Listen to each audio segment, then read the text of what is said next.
Tatalakayin natin ngayon ang tungkol sa kawalan ng pasensya. Nakaraniwan sa ngayon. Ano ang dahilan nito at bakit ito nakasasama? Hindi na bago ang kawalan ng pasensya. Karaniwan na lang makakita ng mga taong nauubusan ng pasensya kapag naiipit sa traffic o nakapila. Pero ang napapansin ko, mas mabilis maubos ang pasensya ng mga tao ngayon kaysa noon. At baka magulat ka sa mga dahilan. Nitong nakaraang mga taon, maraming tao ang hindi na mapagpasensya dahil sa teknolohiya.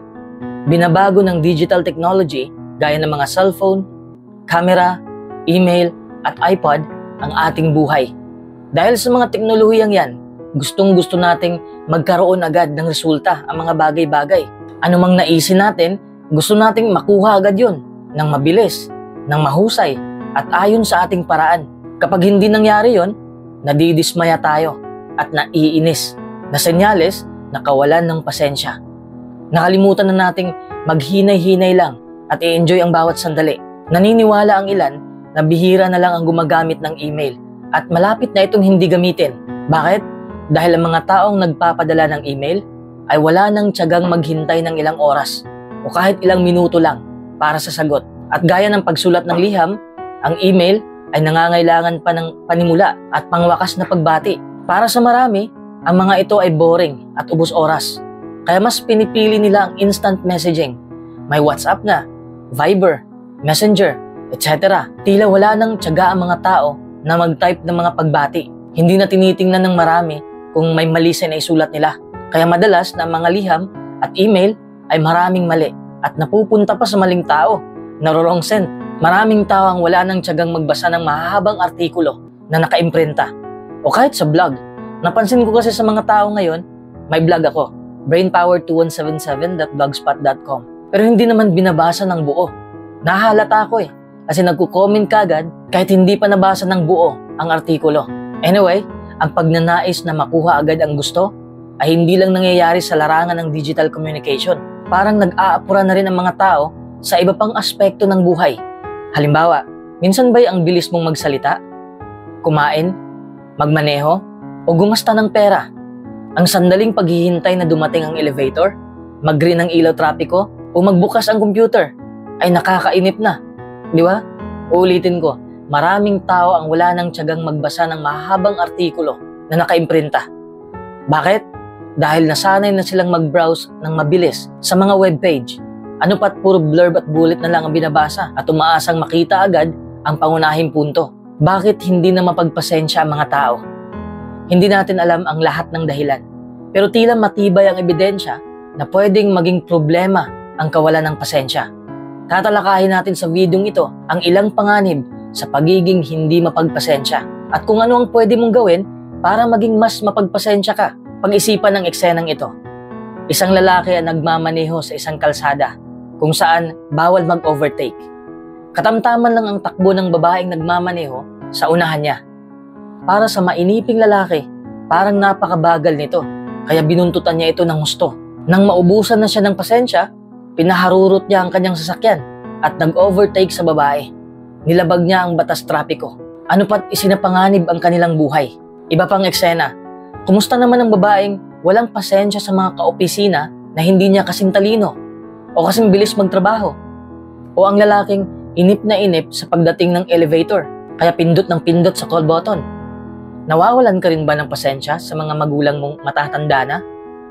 O isa ka bang magulang na nawawalan agad ng pasensya sa maliliit mong anak? Madali ka bang mainis kapag nagkamali ang iba? Lahat tayo ay posibleng mawala ng pasensya, paminsan-minsan. Pero kung nangyayari yun araw-araw, baka magdulot ito ng di magagandang resulta. Number 1, problema sa kalusugan. Ang kawalan ng pasensya ay kaugnay ng pagkadismaya, pagkairita, at maging ng galit. Ang gayong mga emosyon ay posibleng magpatindi ng stress level na makasasama naman sa ating kalusugan. Ayon sa isang pag-aaral kamakailan na inilathala ng American Medical Association, ang kawalan ng pasensya ay posibleng maging sanhi ng alta presyon kahit sa mga kabatahang adulto. May iba pang mga problema sa kalusugan na kaugnay ng kawalan ng pasensya. Ayon sa isang pag-aaral kamakailan, ito ay iniuugnay sa labis na katabaan. Natuklasan ng mga mananaliksik na ang mga taong mainipin ay mas malamang na maging sobrang taba kaysa sa mga taong marunong maghintay. Sa ilang lugar, makabibili ng murang pagkain sa mga fast food na restaurant anumang oras at gustong-gusto ito ng mga taong laging nag-aapura. Number 2, procrastination. Ayon sa pag-aaral na ginawa ng Center for Economic Policy Research sa London, ang mga taong mainipin ay malamang na laging nagpapaliban ng kanilang gagawin. Posible kayang ipinagpapaliban nila ang mga trabahong matagal gawin dahil wala silang tiyagang tapusin ang mga yon? Ano man ang dahilan, ang tendensyang magpaliban-liban ay pwedeng makapinsala sa individual at sa ekonomiya ng bansa. Ang pagpapaliban-liban ay may masamang epekto sa pagtatrabaho at pwedeng malugi ng malaki ang mga tao dahil laging ipinagpapaliban ng mga mainipin ang trabaho sa opisina. Number 3, pag-abuso sa alak at karahasan. Ang mga taong hindi mapagpasensya ay mas malamang na masangkot sa karahasang kaugnay ng paglalasing sa gabi. Ang mga taong walang pasensya ay mas malamang na magpakalabi sa alak at masangkot sa away. Number 4, maling mga pasya. Ang mga taong walang pasensya ay madalas na nagpapasya ng padalos-dalos. Malaki ang mawawala sa'yo kapag wala kang pasensya. Pwede kang mawala ng pera at mga kaibigan, magdusa o dumanas ng iba pang problema dahil ang kawalan ng pasensya ay madalas na sinusundan ng maling mga pasya. Number 5, problema sa pera. Ang kawalan ng pasensya ay pwedeng maging sanhi ng mas malaking pagkakautang. Baka gusto ng mga bagong kasal na makumpleto agad ang gamit nila kahit hindi kaya ng budget nila. Kaya bibili sila ng bahay, mga muebles, kotse, at kung ano-ano pa. Pero utang. Pwede itong makaapekto sa pagsasama ng mag-asawa. Ang mga bagong kasal na maraming utang ay hindi kasing saya ng mga mag-asawang walang utang o konti lang ang utang. Ang pagbagsak ng ekonomiya kamakailan sa US ay sinisisi ng ilan sa kawalan ng pasensya. Sinabi ng Forbes na ang kalagayan ng ekonomiya sa ngayon ay resulta ng labis na kawalan ng pasensya at sobrang kasakiman. Dahil sa kawalan ng pagpipigil, libo-libo ang bumibili ng mga ari-arian na mas malaki ang halaga kaysa kaya nilang bilhin.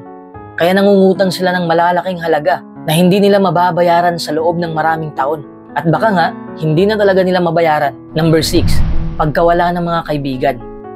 Ang kawalan ng pasensya ay pwedeng makasira sa kakayahan nating makipagtalastasan. Kung ang isang tao ay mainipin kapag nakikipag-usap sa iba, posibleng makapagsalita siya ng hindi muna nag-iisip. Baka naiinis din siya kapag nagsasalita ang iba.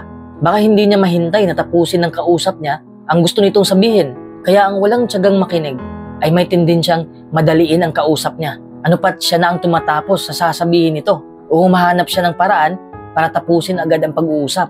Ang gayong kawalan ng pasensya ay maaaring sumira sa pagkakaibigan. Sino ba naman ang gustong may kasama na panay ang tutok sa sahig o tingin ng tingin sa cellphone? Di ba?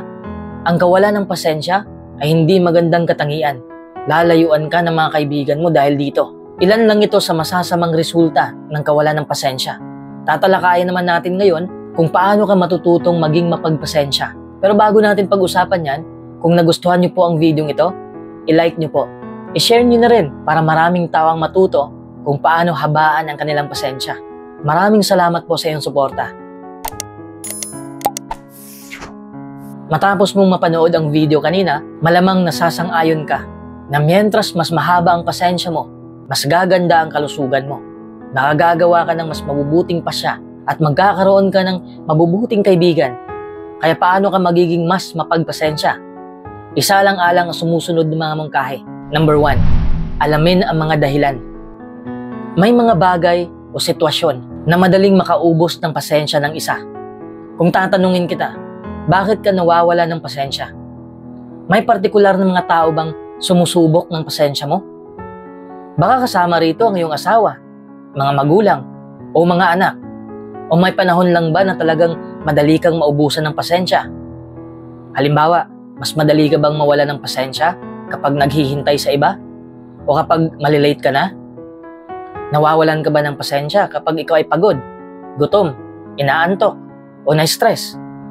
Mas madalas ka bang maubusan ng pasensya kapag nasa bahay ka lang o kapag nasa trabaho ka? Malaking tulong kapag alam mo kung bakit ka nauubusan ng pasensya. Isinulat ni Haring Solomon, nakikita ng matalino ang panganib at nagtatago, pero tuloy lang ang mga walang karanasan at pinagdurusahan ng epekto nito. Kaayon ng sinaunang kawikaang ito sa Biblia, kung pati una mong inaalam o nakikita kung kailan ka mawawalan ng pasensya, maaari mo itong mapaglabanan. Sa umpisa, baka kailangan mo talagang magsikap na maging mas mapagpasensya. Pero pag tagal-tagal, malamang na maging ugali mo na ito. Masasanay ka na. Makukontrol mo na ang iyong sarili. Number 2, pasimplihin ang buhay mo. Hindi talaga kaya ng mga tao ang multitasking. Napansin ko rin sa sarili ko na hindi ko kaya. Kasi noong una, ang dami kong ginawa. Halos magkasabay kong ginagawa ang iba't ibang trabaho. Anong nangyari? Na-burnout ako. Nag-shutdown ang utak ko. Tulala. Hindi na gumagana ang utak ko. Nakakapagod. Parang pinapatay ko ang sarili ko. Hindi kaya ng utak na mag-focus sa maraming bagay ng sabay-sabay. Sa paglipas ng panahon, sinisira ng multitasking ang kakayahan nating mag-focus ng husto. At unti-unti rin itong sinisira ang mga katangiang gaya ng pagpapasensya, pagtsatsaga, at kakayahang magpasya at lumutas ng problema. Mahirap maging mapagpasensya kapag na-stress ka dahil sa dami ng iyong gagawin, pupuntahan at kakausapin. Pangunahin na, stress ang dahilan ng pagkaubos ng ating pasensya. Kaya maghinay-hinay ka lang. I-enjoy mo ang buhay. Maglinang ng matalik na pakikipagkaibigan sa ilang tao. Sa halip na magkaroon ng mababaw na pakikipagkaibigan sa napakaraming tao. I-budget mo ang iyong panahon at maging matalino sa pagpili ng mga prioridad. Iwasan mo rin ang mga libangan at gadget na umuubos ng panahon. Para mapasimple ang iyong buhay, baka kailangan mong suriin ang iyong pang-araw-araw na routine. Anong mga gawain ang pwede mong bawasan ng panahon? O anong mga gawain ang huwag na talagang gawin? Ayon sa isang kawikaan sa Biblia, may takdang panahon para sa lahat ng bagay. Panahon ng pag-iingat at panahon ng pagtatapon. Baka ito na ang panahon na magbawas ka ng ilang gawaing umuubos ng oras para hindi ka ma-stress at mawala ng pasensya. Number 3, maging makatotohanan. Magkaroon ng makatotohanang pananaw sa buhay. Una sa lahat, tandaan po natin na hindi laging nangyayari agad ang gusto nating mangyari. Tanggapin mo ang katotohanan na hindi laging mangyayari ang mga bagay-bagay ayon sa inaasahan mo. Ganyan ang pagpapasensya. Ikalawa, tandaan mo na hindi mo laging kontrolado ang sitwasyon. Isinulat ng matalinong haring si Solomon, hindi laging ang matulin ang nananalo sa takbuhan. Hindi laging ang malakas ang nananalo sa labanan. Hindi laging ang marunong ang may nakakain. Hindi laging ang matalino ang nagiging mayaman. At hindi laging ang may kaalaman ang nagtatagumpay. Dahil lahat sila ay naaapektuhan ng panahon at di inaasahang pangyayari. Dahil hindi alam ng tao kung kailan siya mamamatay. Sa halip na mawala ng pasensya dahil sa mga sitwasyong hindi mo kontrolado, tukuyin ang mga bagay na makukontrol mo. Halimbawa, sa halip na magalit dahil wala pa ang sasakyan na hinihintay mo, umisip ka ng ibang paraan para makarating sa pupuntahan mo. Mas mabuti pang maglakad ka na lang kaysa mawala ng pasensya at magngit-ngit sa galit. Kung kailangan mong maghintay, gamitin mo ang panahon sa makabuluhang bagay. Katulad ko, kapag naghihintay ako, nagbabasa ako ng libro. Minsan nagsusulat ako ng article para sa website ko o mag-iisip ako ng next topic ko para sa next video. Sa totoo lang, walang gaanong naitutulong ang pag-aalala sa mga bagay na hindi mo kontrolado. Kaya naman sinasabi ng Biblia, sino sa inyo ang makapagpapahaba ng kahit konti sa buhay niya dahil sa pag-aalala? Number 4, maging malapit sa Diyos. Napatunayan ng marami na sa pagsunod sa mga simulain ng Biblia, naging mapagpasensya sila. Ayon sa Biblia, ang taong makadiyos ay mas mapagpasensya at makapagpapakita ng iba pang mga katangian gaya ng pag-ibig, kagalakan, kapayapaan, kahinahunan at pagpipigil sa sarili. Nangangako ang Biblia, huwag kayong mag-alala sa anumang bagay. Sa halip, ipaalam ninyo sa Diyos ang lahat ng pakiusap ninyo sa pamamagitan ng panalangin at pagsusumamo na may kasamang pasasalamat. At ang kapayapaan ng Diyos na nakahihigit sa lahat ng kaisipan ang magbabantay sa inyong puso at isip.